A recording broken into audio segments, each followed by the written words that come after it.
लग्नासाठी कोणी पोरगी देत नाहीये, तरुण शेतकऱ्यांना थेट कृषी मंत्र्यांना फोन लावला। डोक्यावर कर्जाचा डोंगर आहे, लग्न होईना झाले। तरुण शेतकऱ्यांना दत्ता भरणेसमोर अशा प्रकारे आपली व्यथा मांडली।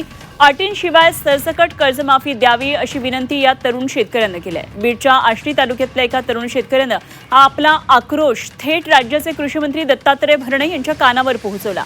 अशोक माने या शेतकऱ्यांना शेताच्या बांधारून मंत्र्यांना फोन केला। पाऊस नसल्यानं पिकं गेली आहेत, कर्जाचा डोंगर वाढलाय आणि आता लग्नासाठी सुद्धा कोणी मुलगी देत नाहीये अशी हृदयद्रावक व्यथा त्यानं मांडली। यावेळी त्यानं सरसकट कर्जमाफीची मागणी केली।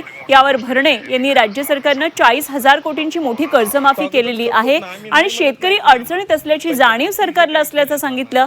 या फोन संभाषणाची राज्यभर आता जोरदार चर्चा सुरू आहे।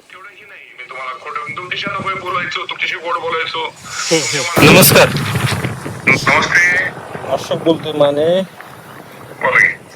मामा बोलतात ना, भरणे मामा?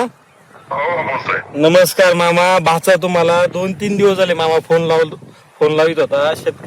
सत्ता मी आता शेतीच्या बांधावर बसलोय मामा. खोटं सांगत नाही. निसर्ग राजाने आमचा एवढा खूप केलाय. मी तुम्हाला 2-3 दिवस झाले फोन लावितोय, पण तुमचं अधिवेशन चालू असल्यामुळं तुमचा माझा काही संपर्क झाला नाही.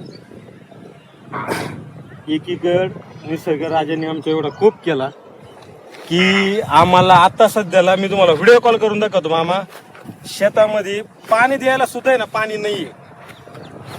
आणि आम्हाला वाटलं होतं मामा तुम्ही ह्या बाच्यांचं डोक्यावरचं कर्ज तुम्ही कोरा म्हणलं म्हणून तुम्ही कोरं करता मामा, पण तसं काही झालं नाही.